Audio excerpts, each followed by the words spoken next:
And welcome back. Those are the big headlines that we'll be tracking for you on ET Now today. Now let's tell you about the first topic at hand, and that's financial planning for the youth, for Gen Z as we could call them.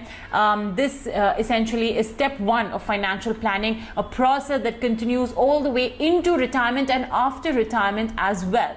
Inculcating the right money habits at a young age definitely does go a long way. So that's what we will be doing today, acknowledging the fact that it's also National Youth Day today in India. So to take forward this conversation, I have with me Mrin Agarwal. She's the founder director of Finsafe. Mrin, always a pleasure having you with us today, with us on the Money Show, and season's greetings to you and your entire family. Thank you, Mabina. I wish you the same.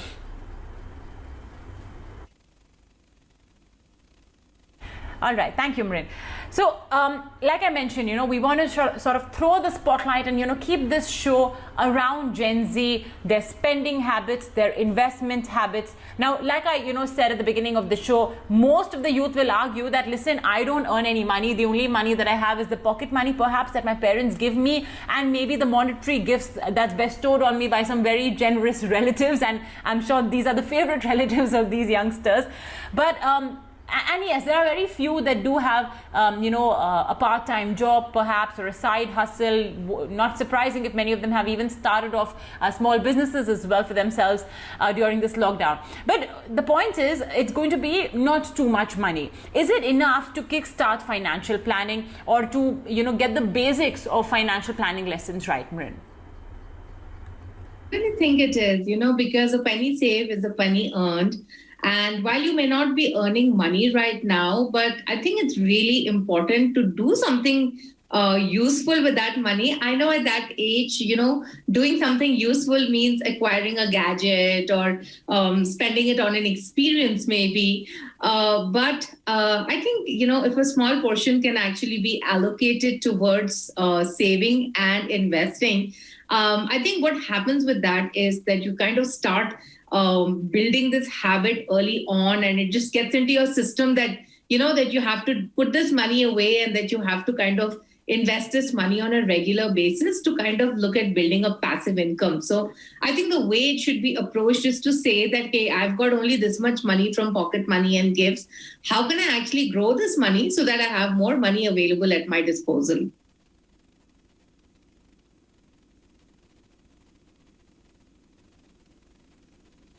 Okay, so what would be step one then in terms of financial planning for these youngsters? Where would you start them off? I would say step one would certainly be finding that number that you can save. So if, whatever money you get, what is that amount that you can save? Is it like 10% of the amount? Is it 20% of the amount? Is it 30% of the amount?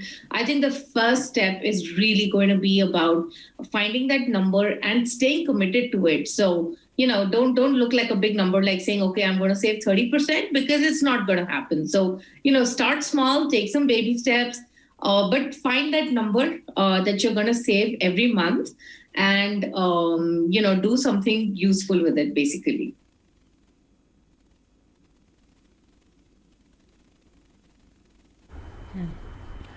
Okay, I think the one thing though that we could correct, or we see potential to correct in youngsters, is the way they spend their money. And Mrin, actually, I know for a fact that there are now a lot of fintech companies that have come out with products targeted towards the youth. There are preloaded cards, there are otherwise postpaid cards as well that are that the youth can use. What's your opinion on those? And keeping it with that, in general, spending habits that you think the youth could kick?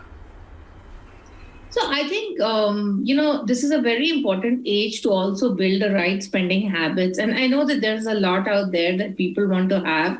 But I think what is really important is that if there is that big purchase that you want, or there's that, big spend that you have, I think you need to try to figure out that how much of it can you save up for it, rather than, just jumping in for a loan, because it's very easy to get loans. I mean, we've all been reading about these Insta loans, which are very easily available just by the click of a button. But then a lot of these loans come at very high rates. And I was actually reading that most of these loans, some of them can even come at like 100% interest rate sort of a thing. So I think what is very important is to really stay away from all of these loans. And yes, as you rightly said, there are a lot of loans which are targeting youngsters, let's say to buy a laptop, to buy a smartphone maybe, right? But I think what is important is to basically save for it on a regular basis.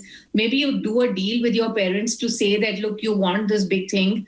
And, if the parents can fund a larger portion of it, and the individual shows some commitment to save some amount for it every month, I'm sure that the parents will be more open then to spending on it. And that's a much better way to buy things than to actually take a loan. So I will certainly say stay clear of all of these Insta and these easy to get loans, because what also happens with these loans is that you get into this habit of taking loans for small things. So I've been hearing of people taking loans for 2,000 rupees also, right? And it just becomes like a monthly activity then, and it just spirals and it gets very difficult to get out of it. So I think that's one thing that you really need to steer clear of.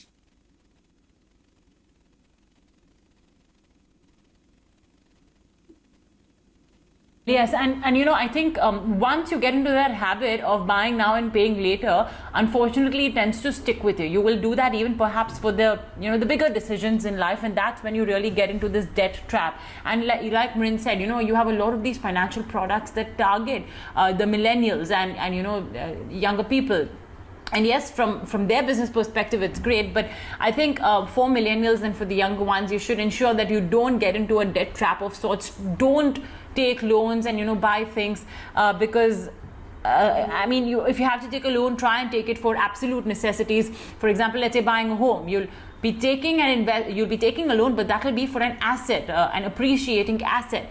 It's better not to use it for especially discretionary spends like eating out, going to a restaurant, so on and so forth, or even buying fancy laptops and fancy mobile phones. So I think this is a word of advice coming in from Mrin. It's a very important one as well.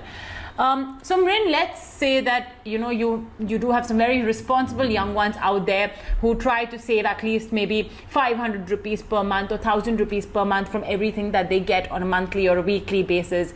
How do you recommend they start off the investment journey? These are the ones that don't really have to pay for expenses at this juncture. They live with their parents more often than not. So the parents, or even if they live away from their parents, the parents usually take care of the finances of this individual. So it's a great time really, because the money that you do earn or do get as gifts are yours completely. So it's important to spend it responsibly or use it responsibly. So Mrin, how would you start them off on maybe investment options?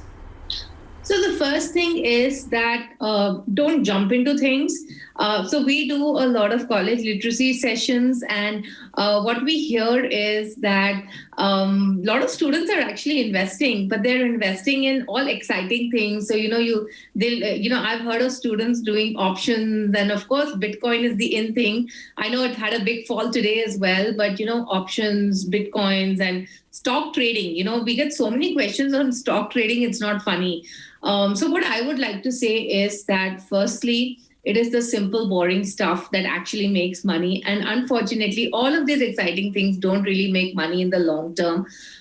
Very importantly, before you invest into something, read, because, I think this is one thing that is lacking with most investors, irrespective of their age group, is that they don't bother to read and assess an instrument before investing. Some 2-3 very basic things, when you are looking at an investment product. First and foremost, is it regulated, right? Bitcoins are not regulated in India. So is the product regulated? What is the risk in the product? So if I'm putting 100 rupees, can I just lose the entire 100 rupees? If so, am I ready for that or not, right? So very important to look at risk.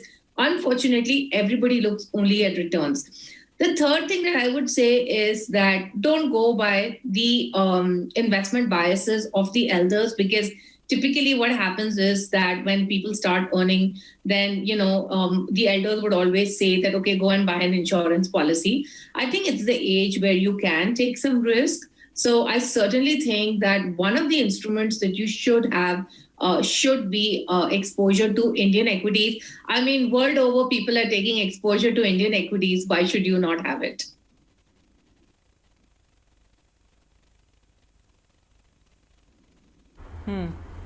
Okay, all right, fair enough. Well, I hope everybody out there is, taking in lessons from everything that Mrin has to say. If your parents, of course, to teenagers, please do impart these lessons to them as well. And let's hope that they get into this habit of proper financial planning from a very young age. It will definitely reap benefits for the future as well. Okay, let's take on board some questions and queries as we usually do on The Money Show. Remember, folks, if you have any queries, you can write into us. Our email address is themoneyshow@etnow.tv. And we'll get your questions answered right here on the show. So let's take on board our very first question. We have Mr. RBS Reddy saying that I'm 63 years old, retired, and risk profile is obviously moderate. He will not be able to take on much risk because now he does not have that regular stream of income coming in. He has a surplus of 45 lakh rupees, which he will not need for another 10 years, but he's invested them in 3 debt mutual funds in December 2020. So it's 15 lakh rupees each in the Mrin Asset Short-Term Debt Fund, Axis Banking and PSU Fund, and Kotak Low Duration Fund. He's also started an STP of 15,000 per month from each of these mutual funds. So it's investing money from these debt funds to equity funds for 5 years from January onwards. So the equity mutual funds are Mirae's ESG Fund, Axis Growth Opportunities, and Kotak Pioneer. So the same AMC's equity funds. Now he wants to know how should he grow his surplus amount with an annualized inflation 3% return in 10 years, and if he plans to review his investments as well in the middle of December every year, which is great. And also he would like to ask you, Mrin, is his investment strategy and mutual fund selection right in your opinion? Mrin, what would you recommend to him? Because I think he's more or less started off with investing in mutual funds only in December 2020, 3 years or a couple of years at least into his retirement. So first and foremost, I think his investment strategy is not correct, because he has chosen a short-term fund, he has chosen a banking and a PSU debt fund, and then a low-duration fund. And while it's okay to use the low-duration fund for an STP, I don't think that you should use a short-duration fund immediately after investing for an STP. Firstly, it's not going to be tax efficient either in any case. But remember that the short-term funds and banking and PSU debt funds are meant to be longer-term investments for 3 years plus. Now, the issue is this, that at this point in time, when we are at pretty much the bottom of the interest rate cycle, there is an interest rate risk that is involved with the longer duration funds. So which means that if interest rates were to go up, the NAVs could drop. So hence that volatility factor is there. So what I would say is that, at least he should remain invested in the short duration and the PSU debt fund for 3 years.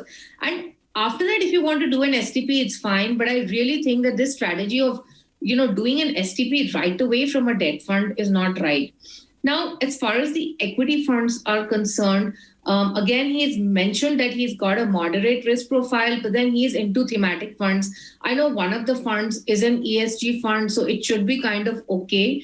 But, he's got like this thematic, I think he's got a Pioneer fund, which invests in some technology, new technologies and stuff like that. So I think the fund selection is really not of for a person with a moderate nature. In fact, what I would recommend, a better thing that he could have essentially done was to, maybe keep these money in the debt funds, and, that part in the Kotak low duration, maybe he can look at moving that out into a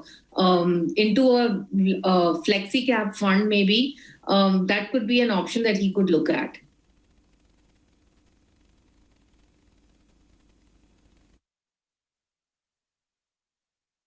Okay, so just a few chops and changes that Mrin is recommending. The strategy as well that Mrin does have in mind.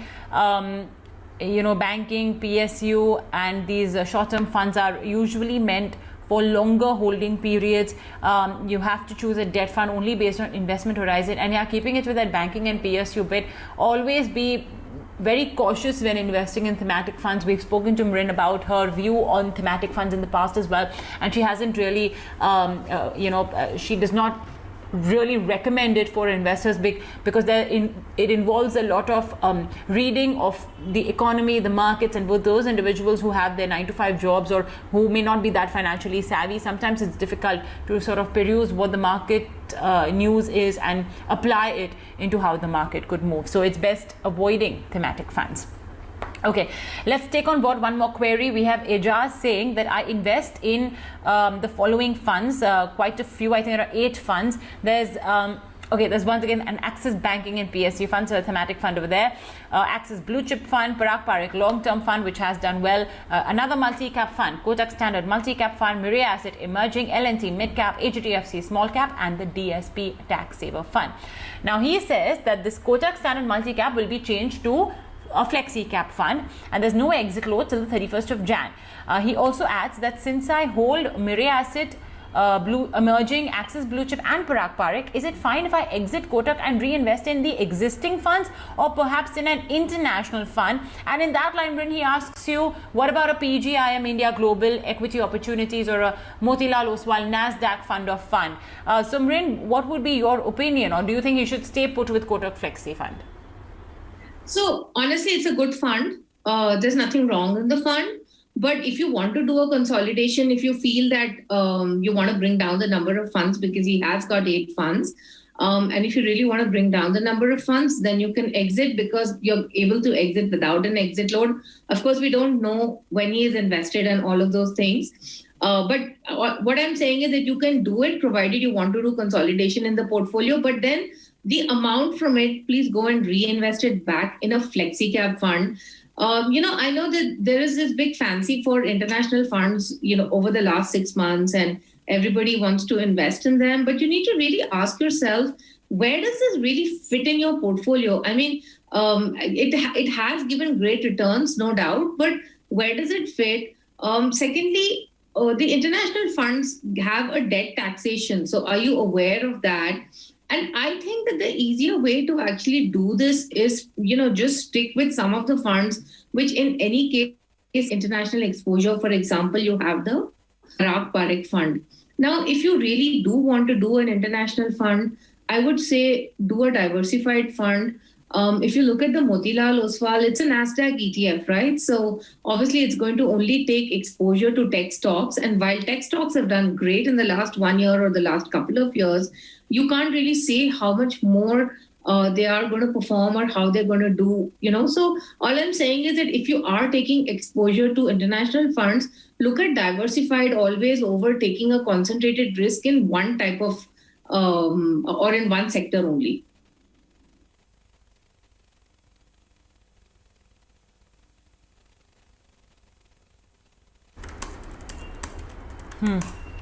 All right. Well, there you have it. That's, I think, the time that we have to take some questions and queries with Mrin. Don't fret, folks, if we've not been able to take your question. We will be doing so over the course of the next few days on The Money Show, so stay tuned. And, of course, keep writing into us on The Money Show at etnow.tv. Mrin, on that note, thank you so much for joining us today on The Money Show and helping our viewers out as well. Lovely having you with us.